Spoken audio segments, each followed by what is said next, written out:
وكذلك عناصر الأمان. كتشوفي هنايا والنتيجة ديال الاختبار.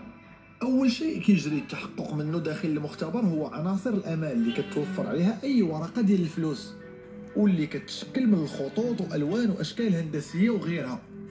فشنو هو دور عناصر الامان اذا؟ من المهمات ديال دار السكر هي طباعه الاوراق النقديه، اذا هي مسؤوله بشكل مباشر على عناصر الامان اللي كاينه في هذه الاوراق البنكيه وعلى الجوده ديالها. والسؤال هو علاش هاد عناصر الامان؟ الوغ عناصر الامان كنديروها باش نقاوموا التزوير، باش نعقدوا الطريق امام المزورين.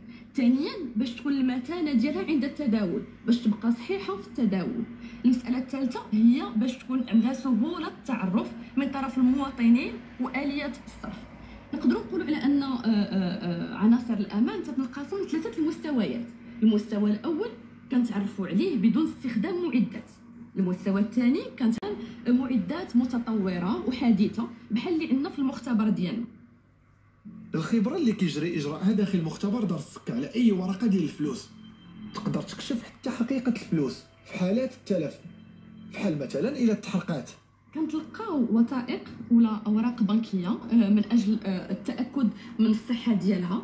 هاد الاوراق البنكيه تقدر تكون بعد شي خطرات في وضعيه اللي هي تكون متلاشيه، بالديفو تكون محروقه ولا تعرضات للرطوبه، ولكن حنا مجهزين باحدى التقنيات باش نقدروا نعرفوا واش هاد الورقه البنكيه صحيحه ولا مزوره.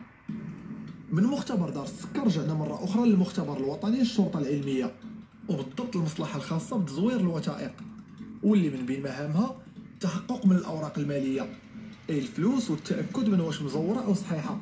الافير جات اليوم في 7 لي بيو دو بونك، 5 عندهم من سيري وجوج سيري ديفيرون. فوالا هنايا انا عملت شي راه باين عليا شي ديك، وكاين تيليغراف بابي اوردينير شغل سكرين، هذا ندوز مع السكرين.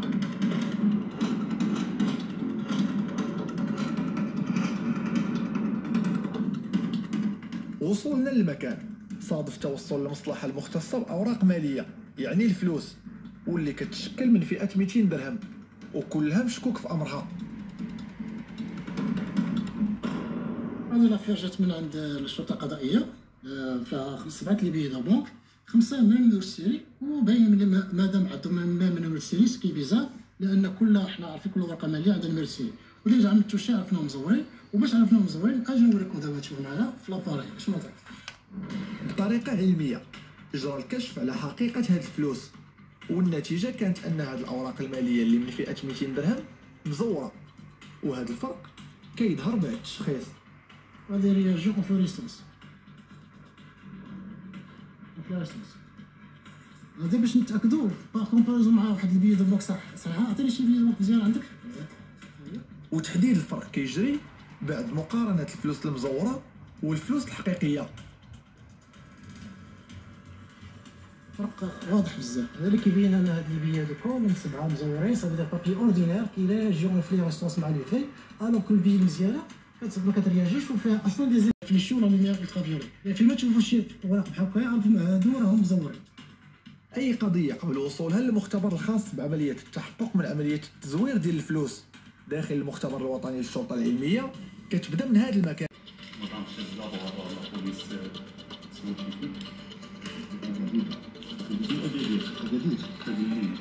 هنا كيجري استلام اي قضيه كتحال على المختبر، ومن بينها قضايا كتتعلق بالتزوير ديال الفلوس.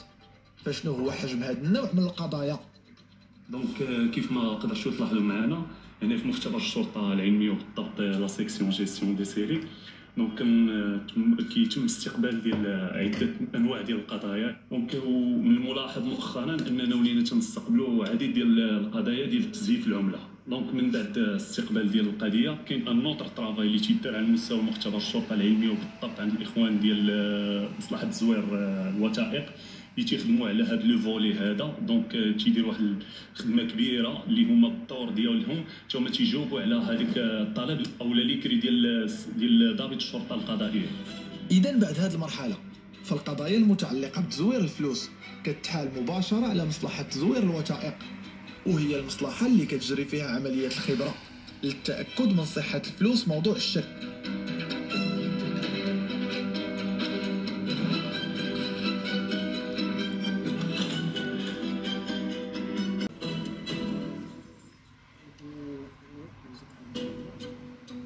هذا المختبر تابع للمختبر الوطني للشرطه العلميه، كيتوصل حتى بالفلوس من العمله الاجنبيه بغرض التاكد من صحتها في حاله الشك.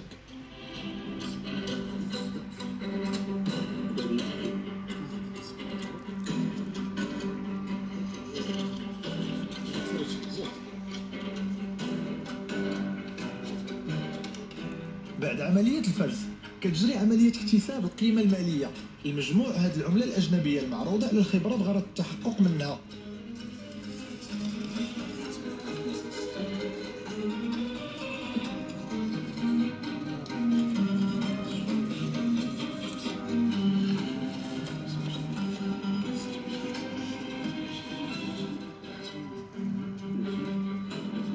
€200 فيها 6 €100 فيها 9 20 باوند 27 $100 3 €20 جوج 60 باوند فيها وحده. المجموع ديال الاوراق الماليه كامل الاوراق العملات الاجنبيه فجدنا ليكيفالون ديالها بالعمله المغربيه تقريبا شي 20,000 درهم هو لا فالور ديالها. بعد تحديد القيمة المالية لهاد الفلوس اللي بالعملة الأجنبية موضوع الشك، كتجي مرحلة ثانية واللي هي إخضاعها للخبرة بواسطة التجهيزات اللي كيتوفر عليها المختبر الوطني للشرطة العلمية. دابا غنجي باش نفحص كل حاجه بوحدها باش نشوف شنو هو العطانا شكون اللي مزور شكون اللي ما مزورش. الخبرة كشفات بعد إجرائها أن كل هذه العملة الأجنبية اللي كتشكل من الأورو والدولار وغيرها من العملات الأخرى كلها مزورة. كما كتشوفوا دابا ها هو الورق هنايا العادي كيفاش كيتفاعل مصور ورقه ماليه فوق هذا الورق هذا كيفاش كيتفاعل بطريقه بيئيه مستشعه، ولكن هنا الورق ديال الميتين ديال مزيانه هي كتفاعل بطريقه مزيانه، هي ان الورق هنا ورق صحيح مزيان وهذا ورق اوردينير عادي. هذا كيبين بان هاد التجهيزات كتمكن بسهوله باش نكشفوا هذا النوع من التزوير. طرق علمية دقيقة كيجري الاستعانة بها للتأكد من أي ورقة ديال الفلوس سواء كانت عملة أجنبية أو مغربية، وهنا كان من الضروري باش نسولوا على شحال المدة اللي تقدر من خلالها معرفة واش الفلوس مزورة أو حقيقية. التجربة ديالنا في هذه الشعبة هذه ممكننا نعرفوا الأوراق المزورة غير باللمس وبالعين المجردة، أما إذا كانت يعني فيها دقة في التزوير ديالها كنستعنوا بهذا الجهاز هذا وكنستعنوا بالأشعة فوق البنفسجية، راه ما كيكملش ثانية ممكننا نتعرفوا عليها بأنها مزورة ولا ماشي مزورة.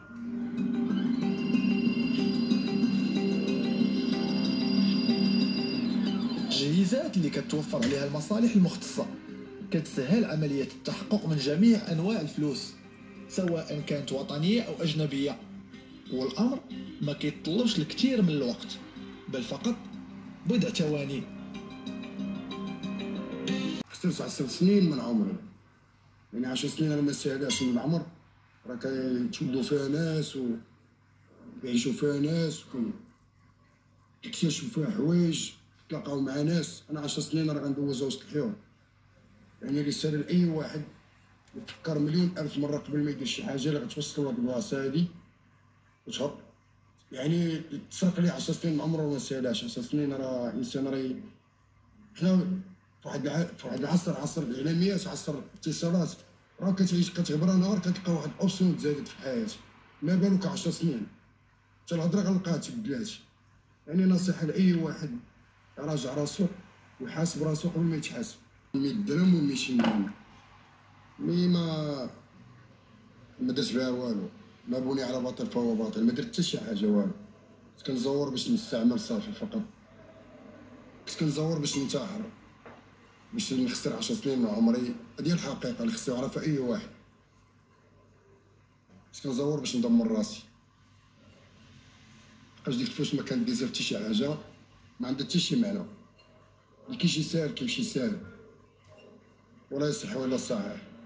هذه رساله كنقولها لاي واحد. بعد الترحيل ديالي للمغرب جبت معايا واحد الآفة اللي هي مرض العصر، إدمان النوع من منوعات من المخدرات الصلبة اللي هي مخدر الموت صوت الشيطان، بحكم بأن هاد المادة هادي كتطلب بزاف ديال الفلوس ما كانش عندي البديل. بقيت نطبع الفلوس باش نخلص داك المخدر باش نستعملو باش نلبي دوك.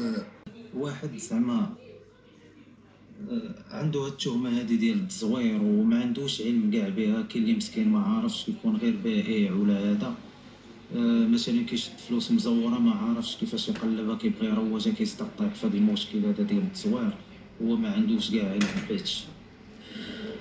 اللي كاين.